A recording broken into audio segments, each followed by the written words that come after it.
আজকে আমি বানাবো ডুমুরের ভর্তা। দেখুন এই যে ডুমুর। এবার চলুন আমি ভর্তাটা বানিয়ে নেই। আপনারা সবাই ভালো আছেন তো? আমি ডুমুরটাকে লবণ হলুদ দিয়ে এইভাবে কেটে ভেতরের অংশ নিবে না, শুধু ধার ছালটা নিয়ে নিবে, দিয়ে লবণ হলুদ দিয়ে আমি সিদ্ধ করে নিয়েছি। কড়াতে তেল নিয়ে নিয়েছি, তেলের মধ্যে কালো জিরে, রাঁধুনি আর সাদা জিরে আর শুকনো লঙ্কা দিয়ে দিলাম। রসুনের কোয়াটা দিয়ে দিলাম, দিয়ে কাঁচা লঙ্কাগুলো দিয়ে দিলাম। সব খুব ভালোভাবে ভেজে নেব। এবার এখানে লবণ হলুদ মাখিয়ে রাখা চিংড়ি মাছগুলো দিয়ে দিচ্ছি। আপনারা কেউ যদি মনে করেন চিংড়ি মাছটা আলাদা ভেজে নেবেন, আপনারা সেটাও করতে পারেন। ভালো করে সবগুলো একসাথে ভেজে নিচ্ছি।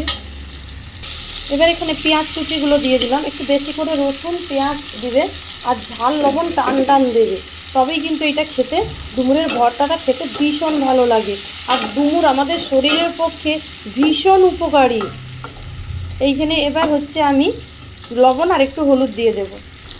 এইভাবে বাচ্চাদেরও দিবে, বাচ্চারা বুঝতেই পারবে না আর চেটে পুটে খাবে। যাদের শরীরে রক্ত কম আছে বা আয়রনের অভাব আছে তাদের কিন্তু ডুমুর খাওয়াবে। ডুমুর শরীরের পক্ষে ভীষণ উপকারী। এটা এবার খুব ভালোভাবে ভেজে নেব। এই ভর্তাটা আপনারা বানিয়ে দিবেন, কেউ বুঝতেই পারবে না যে এটা কিসের ভর্তা। এবার এখানে সেই জল ঝরানো ডুমুরগুলো দিয়ে দিচ্ছি।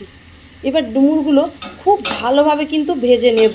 এই চিংড়ি মাছ, রসুন পেঁয়াজ কাঁচা লঙ্কা শুকনো লঙ্কা, তারপরে কালো জিরে রাঁধুনি গোটা সাদা জিরে, সবের সাথে খুব ভালোভাবে ভেজে নিচ্ছি।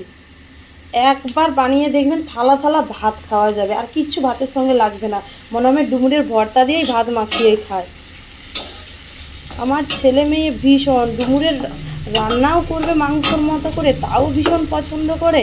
আর এই যে ভর্তা করে দেবো তাও চেটে মুঠে খাবে।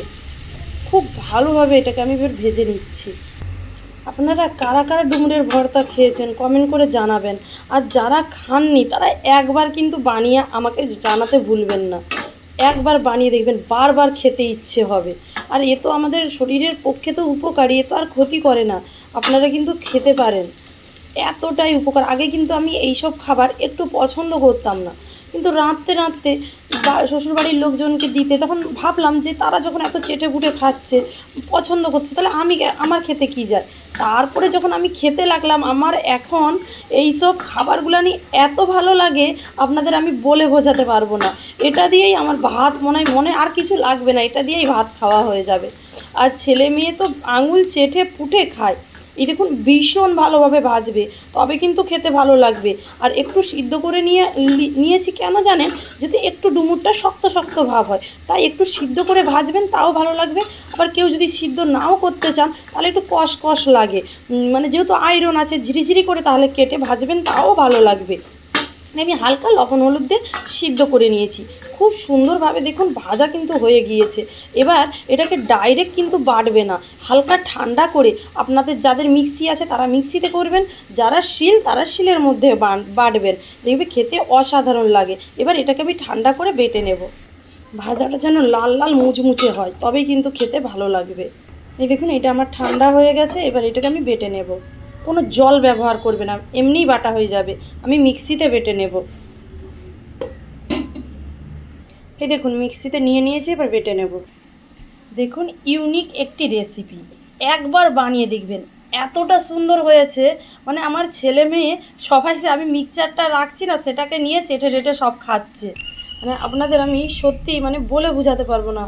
আমি এত ভর্তা বানিয়েছি, ভর্তা বিভিন্ন রকমের বানিয়েছি, সেগুলো না খেতে ভালো, ভীষণই ভালো, কিন্তু এটা হচ্ছে সবথেকে আলাদা। একবার কিন্তু আপনারা বানিয়ে আমাকে কমেন্ট করতে ভুলবেন না। আর আমার এরকম রেসিপি যদি আপনাদের ভালো লেগে থাকে সবাই কিন্তু আমার সাথে থাকবেন। আর দেখুন এই যে ছেলে মেয়ে নিয়েই খেতে নিয়ে গেছে। বলো কেমন হয়েছে? অসাধারণ। হ্যাপি। Bye bye.